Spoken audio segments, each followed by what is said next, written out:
தனியார் வங்கியில் லோன் வாங்கி தருவதாக பலரிடம் ரூபாய் 50 லட்சம் வரை மோசடி செய்த பாமக கடலூர் மாவட்ட இளைஞரணி தலைவர் சலீம் என்பவரை போலீசார் கைது செய்தனர். விருத்தாச்சலம் பொன்னேரி புறவழிச்சாலை பகுதியை சேர்ந்தவர் 43 வயதான எலக்ட்ரீஷியன் மேற்கண்டநாதன். இவர் தனது மகள் மருத்துவ படிப்பிற்கு பெண்ணாடம் மெயின் ரோடு பகுதியை சேர்ந்த ஷேக் தாவூத் மகன் 30 வயதான சலீம் என்பவர் பாமகவில் மாவட்ட இளைஞரணி தலைவராக உள்ளார். இவரிடம் பணம் கேட்டுள்ளார். அதற்கு அவர் தனியார் வங்கியில் 40 லட்சம் ரூபாய் லோன் வாங்கி தருவதாக கூறி கடந்த மாதம் மேற்கண்டநாதனிடம் 6.40 லட்சம் ரூபாய் பெற்றுள்ளார்.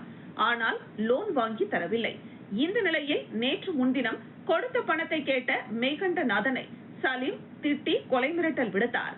இதுகுறித்த புகாரின் அடிப்படையில் விருத்தாச்சலம் காவல்துறையினர் வழக்கு பதிவு செய்து சலீமை கைது செய்தனர். இதேபோல் பரவலூர் தனசேகர் என்பவரிடம் 1.5 கோடி ரூபாய் லோன் வாங்கி தருவதாக 10 லட்சம் ரூபாய், அடுத்து வானாதிபுரம் பகுதியை சேர்ந்த சேகர் என்பவரிடம் 7 லட்சம் ரூபாய், வேப்பூர் தெற்கு தெருவை சேர்ந்த தமிழ்ச்செல்வன் என்பவரிடம் 8.58 லட்சம் ரூபாய் என பலரிடம் லோன் வாங்கி தருவதாக கூறி 50 லட்சம் ரூபாய் வரை ஏமாற்றியுள்ளார்.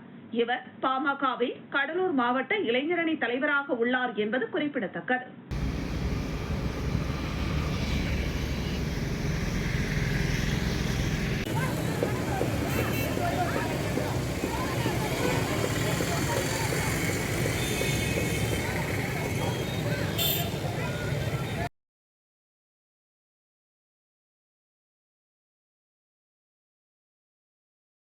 இப்போ போர்டு வந்துடுச்சு, கீழே எல்லாமே வந்துடுச்சு.